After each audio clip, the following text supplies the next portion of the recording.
ಅವರಿಗೆ ಇದು ನಾವು ಉಳಿದಿರುವ ಹಿಟ್ಟಲ್ಲಿ ಮಾಡಿದ್ದು ಅಂತ ಖಂಡಿತ ಹೇಳಲ್ಲ. ಒಮ್ಮೆ ಮಾಡಿ ನೋಡಿ, ಅಂತೂ ನಿಮಗೆ ನೀವು ಮತ್ತೆ ರುಚಿ ಗ್ಯಾರಂಟಿ ಮರೆಯಲಿಕ್ಕಿಲ್ಲ, ಅಷ್ಟು ಚೆನ್ನಾಗಾಗ್ತದೆ. ಹೆಲೋ, ಹಾಯ್, ನಮಸ್ತೆ, welcome back to food media. ನಾನು ಸೌಮ್ಯ. ಬೆಳಿಗ್ಗೆ ನಾವು ದೋಸೆ ಮಾಡಿ ಹಿಟ್ಟು ಉಳಿದಿರುತ್ತೆ. ನಾವು ಮಾರನೇ ದಿವಸ ಬೆಳಿಗ್ಗೆ ಪುನಃ ಅದರಲ್ಲಿ ದೋಸೆ ಮಾಡೋದಂದ್ರೆ ಅದು ಹುಳಿ ಹುಳಿ ಇರ್ತದೆ, ಅಷ್ಟು ಇಷ್ಟನೂ ಪಡಲ್ಲ, ಮನೆಯವರು ಅಷ್ಟು ತಿನ್ನಕ್ಕೂ ಹೋಗಲ್ಲ. ಅದರ ಬದಲು ನಾವು ಸಂಜೆಗೆ ಏನಾದರೂ ಅದರಲ್ಲಿ ಒಂದು ಡಿಫ್ರೆಂಟ್ ಆಗಿ ಸ್ನ್ಯಾಕ್ಸ್ ಮಾಡುವ. ಯಾಕಂದರೆ ನಾವು ಹೆಂಗಸರು ಏನಾದರೂ ಮಾಡ್ತಾ ಇರ್ತೀವಿ ವೆರೈಟಿಯಾಗಿ. ಇದರಲ್ಲೂ ಒಂದು ವೆರೈಟಿಯಾಗಿ ಮಾಡ್ಲಿಕ್ಕೆ ಆಗೋದು, ಅದು ಮನೆಯಲ್ಲಿ ಇದು ಯಾರಿಗೂ ಗೊತ್ತಾಗಲ್ಲ. ಇದು ಹೆಂಗಸರ ಸೀಕ್ರೆಟ್. ಇದು ತುಂಬ ರುಚಿಯಾಗಿ ಮತ್ತು ಟೇಸ್ಟಿಯಾಗಿರ್ತದೆ. ಇದರ ರೆಸಿಪಿ ಮಾಡೋದು ಹೇಗೆ ಅಂತ ಬಂದು ನೋಡುವ. ನೋಡಿ, ಇದು ನಾನು ಬೆಳಿಗ್ಗೆ ಮಾಡಿ ಉಳಿದಂಥ ದೋಸೆ ಹಿಟ್ಟಿನಲ್ಲಿ ಮಾಡೋದು. ಇಷ್ಟು 1 ಕಪ್ ಅಷ್ಟು ಉಂಟು. ಸಣ್ಣದೊಂದು ಈರುಳ್ಳಿ ತಗೊಂಡಿದ್ದೀನಿ, ಹಾಗೆ ಸ್ವಲ್ಪ ಕೊತ್ತಂಬರಿ ಸೊಪ್ಪು, ಸ್ವಲ್ಪ ಶುಂಠಿ, ಮತ್ತು ಸ್ವಲ್ಪ ಇದು ಕರಿಬೇವೇಳೆ, ಹಾಗೆ ಸ್ವಲ್ಪ ಹಸಿಮೆಣಸಿನಕಾಯಿ. ಇದೆಲ್ಲವನ್ನೀಗ ಇದಕ್ಕೆ ಹಾಕೊಳ್ಳೋಣ.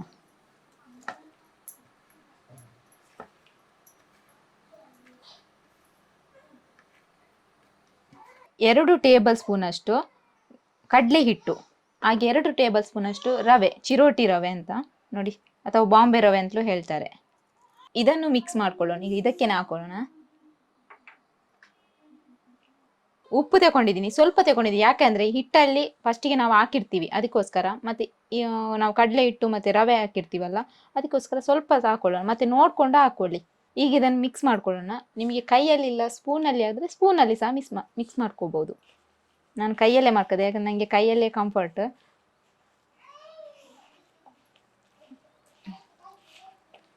ನೀರೇನು ಬೇಡ, ಯಾಕಂದರೆ ನಾವು ಹಿಟ್ಟು ಹಾಕಿರೋದ್ರಿಂದ.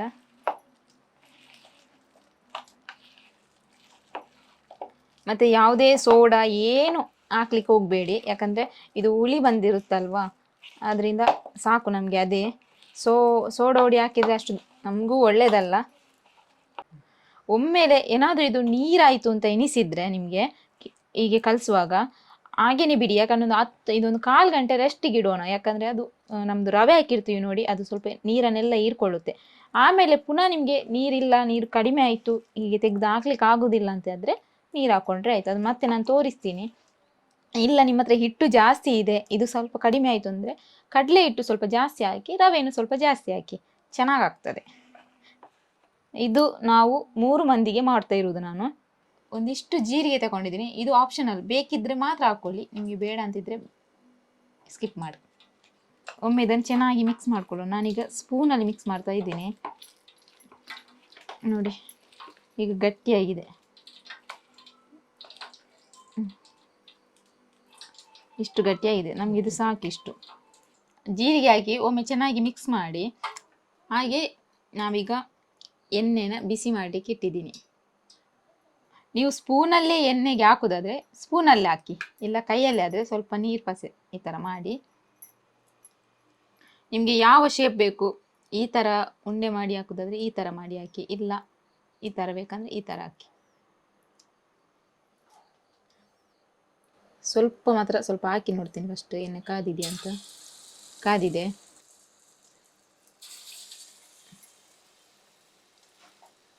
ಹೀಗೆ ಸ್ವಲ್ಪನೇ ಹಾಕ್ಕೊಂಡು ಮಾತ್ರ ಲೋ ಫ್ಲೇಮಲ್ಲೇ ಬೇಯಿಸಿ, ಯಾಕಂದರೆ ಒಳಗೆ ಸಹ ಚೆನ್ನಾಗಿ ಬೇಯಬೇಕಲ್ವಾ. ತುಂಬ ನಿಮಗೆ ದೊಡ್ಡದು ಬೇಕಿದ್ರೆ ದೊಡ್ಡದು, ನಾನು ಸ್ವಲ್ಪ ಸಣ್ಣದೇ ಮಾಡ್ತಾ ಇದ್ದೀನಿ.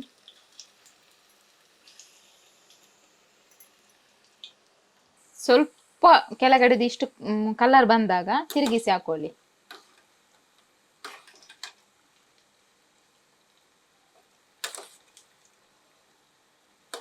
ಅದೇ ಮೇಲೆ ಬರ್ತದೆ ನೋಡಿ, ತಿರುಗಿಸಿ ಹಾಕೊಂಡ್ರೆ ಆಯ್ತು.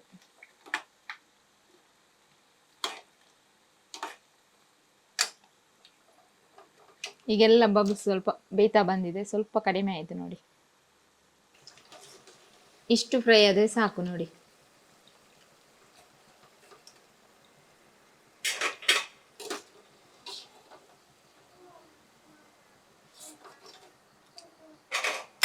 ಉಳಿದಿರುವ ಎಲ್ಲ ಹಿಟ್ಟನ್ನು ಈ ಥರನೇ ಫ್ರೈ ಮಾಡಿ.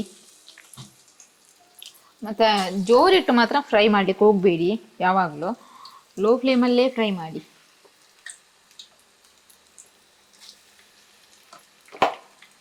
ಮತ್ತು ಜೀರಿಗೆ ಯಾಕೆ ಆಪ್ಷನ್ ಅಂತ ಹೇಳಿದೆ ಅಂದರೆ, ಜೀರಿಗೆ ಕೆಲವರಿಗೆ ಸ್ಮೆಲ್ ಇಷ್ಟ ಆಗಲ್ಲ ಫ್ರೈ ಆದಾಗ, ಅದಕ್ಕೋಸ್ಕರ ಆಪ್ಷನ್ ಅಂತ ಹೇಳಿದೆ. ನಮಗೆ ನಾವು ಜಾಸ್ತಿಯಾಗಿ ಜೀರಿಗೆ ಉಪಯೋಗಿಸ್ತೀವಿ, ಆದ್ದರಿಂದ ಹಾಕೊಳ್ತಾ ಇದ್ದೀನಿ. ಇದು ಸಹ ಆಯಿತು ಫ್ರೈ ನೋಡಿ.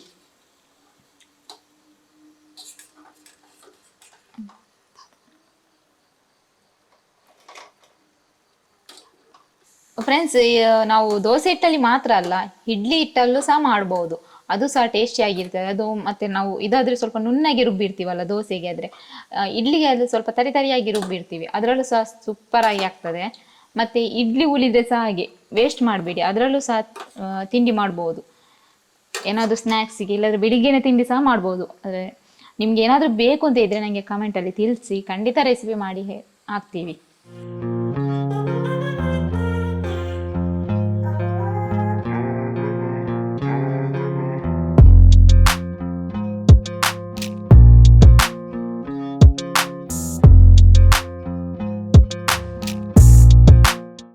ನೋಡಿದ್ರಲ್ಲ ಫ್ರೆಂಡ್ಸ್, ಇದು ತುಂಬ ಈಸಿಯಾಗಿ ಮಾಡುವಂತಹ ರೆಸಿಪಿ.